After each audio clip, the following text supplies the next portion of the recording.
Good afternoon, everyone. This is Matt Weisfeld doing a quick video on a cartridge mounting. We've got an Avenger Plus in, and we're going to take this Umami Blue and get it on there. So let's take a quick look.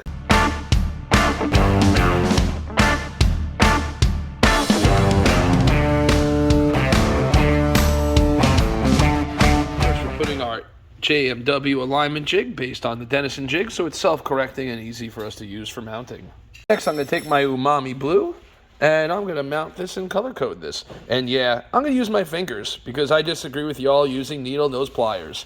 I said it. This over here, and the Umami cartridge, actually, it's really nice. It's spaced out nicely, the color is easy to see, and I'm just using my fingers to put it in there. And we're good to go here. I don't know, guys. I feel like more people damage their cartridge leads using needle nose pliers than their fingers. So, not that I'm saying you shouldn't, although I did just say you shouldn't, but I certainly am not.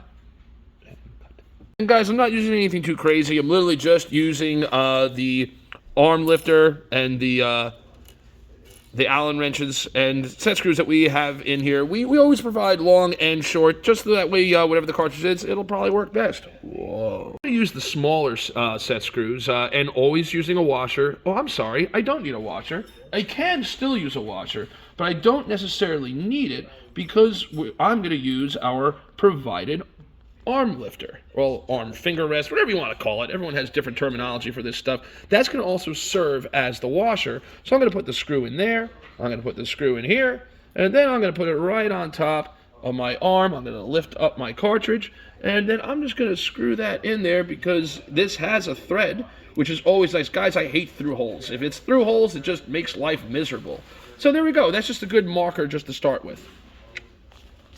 So now I'm just going to lightly tighten it. I don't want to tighten it too hard yet because I still have to go back on my alignment jig and make sure that it works. So I got this where it's loose but still tight enough that I'll be able to actually get a good measure. I'm going to take the cartridge guard off.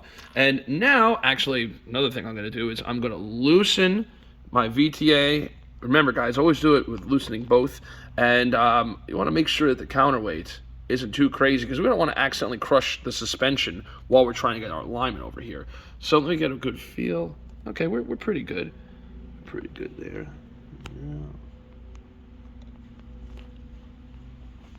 Yeah. All right. We're actually in a pretty good spot already. I'm going to take a second and dial us in a touch more, and then we'll go to the next spot. Okay, so we have our Umami Blue all set and mounted up. We have it properly aligned over here. You got it so it's lined up right on our dot. And then we're about to use our stylus force gauge, which we provide. This one happens to have a black color, which is kind of cool. And then from there, we're just going to check our tracking force, so then we could give this guy a spin. Guys, we nailed it at 2.0. That's what the Umami likes as far as what the website said. And with this, guys, I mean, this is a unipivot. And, you know, I'm going to be brutally honest. I sonically prefer the sound of a unipivot, but I use a gimbal day to day. Why? Because I've got 3 children. It's easier to use and drastically easier for setup. So we just got this guy in at 2.0, and now we're going to give it a spin.